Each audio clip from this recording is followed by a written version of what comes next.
یہ بات تو مشہور ہے کہ مکے میں آبادی کا آغاز سیدنا اسماعیل علیہ السلام سے ہوا۔ آپ نے 137 سال کی عمر پائی اور تاحیات مکے کے سربراہ اور بیت اللہ کے متولی رہے۔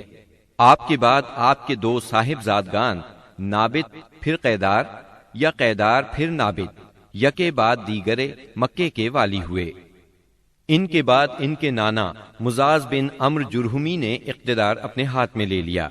اس طرح مکے کی سربراہی بنو جرہم کی طرف منتقل ہو گئی اور ایک مدت تک انہی کے ہاتھ میں رہی۔ سیدنا اسماعیل علیہ السلام کا زمانہ قریباً 2000 برس قبل مسیح ہے۔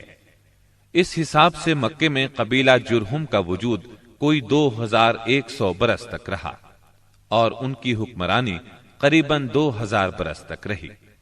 بنو خزاعہ نے مکہ پر قبضہ کرنے کے بعد بنو بکر کو شامل کیے بغیر تنہا اپنی حکمرانی قائم کی۔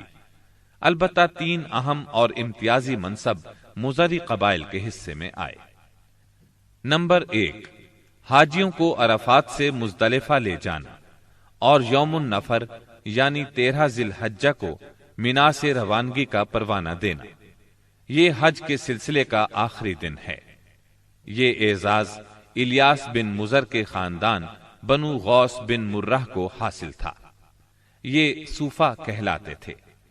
نمبر 2، 10 ذی الحجہ کی صبح کو مزدلفہ سے مینا کی جانب افاضہ یعنی روانگی۔ یہ اعزاز بنو عدوان کو حاصل تھا۔ نمبر 3، حرام مہینوں کو آگے پیچھے کرنا۔ یہ اعزاز بنو کنانہ کی ایک شاخ بنو تمیم بن عدی کو حاصل تھا۔ مکہ معظمہ پر بنو خزاعہ کا اقتدار کوئی 300 برس تک قائم رہا۔ یہی زمانہ تھا جب عدنانی قبائل مکے اور حجاز سے نکل کر نجد، عراق کے اطراف اور بحرین وغیرہ میں پھیلے اور مکے کے اطراف میں قریش کی صرف چند شاخیں باقی رہیں، مگر مکے کی حکومت اور بیت اللہ کی تولیت میں ان کا کوئی حصہ نہ تھا، یہاں تک کہ قصی بن کلاب کا دور آیا۔ قصی نے مکے کا بندوبست اس طرح کیا کہ قریش کو مکے کے اطراف سے بلا کر پورا شہر ان پر تقسیم کر دیا اور ہر خاندان کا ٹھکانہ مقرر کر دیا۔ البتہ مہینے آگے پیچھے کرنے والوں کو نیز آل صفوان، بنو عدوان اور بنو مرہ بن عوف کو ان کے مناصب پر برقرار رکھا، کیونکہ قصی سمجھتا تھا کہ یہ بھی دین ہے، اس میں رد و بدل کرنا درست نہیں۔ قصی کا ایک کارنامہ یہ بھی ہے کہ اس نے حرم کعبہ کے شمال میں دار الندوہ تعمیر کیا۔ اس کا دروازہ مسجد کی طرف تھا۔ دار الندوہ دراصل قریش کی پارلیمنٹ تھی، جہاں تمام بڑے بڑے اور اہم معاملات کے فیصلے ہوتے تھے۔ قریش پر دار الندوہ کے بڑے احسانات ہیں، کیونکہ یہ ان کے اتحاد کا ضامن تھا اور یہیں ان کے الجھے ہوئے مسائل احسن طریقے سے طے ہوتے تھے۔ قصی کو سربراہی اور عظمت کے یہ مرتبے حاصل تھے۔ نمبر 1، دار الندوہ کی صدارت، جہاں بڑے بڑے معاملات کے بارے میں مشورے ہوتے تھے اور جہاں یہ لوگ اپنی بیٹیوں کی شادیاں بھی کرتے تھے۔ نمبر 2، لوا یعنی جنگ کا پرچم قصی ہی کے ہاتھوں باندھا جاتا تھا۔ نمبر 3، حجابت یعنی خانہ کعبہ کی پاسبانی۔ اس کا مطلب یہ ہے کہ خانہ کعبہ کا دروازہ قصی ہی کھولتا تھا۔ خانہ کعبہ کی خدمت اسی کے ذمے تھی، چابی بردار بھی وہی تھا۔ نمبر 4، سقایا یعنی پانی پلانا۔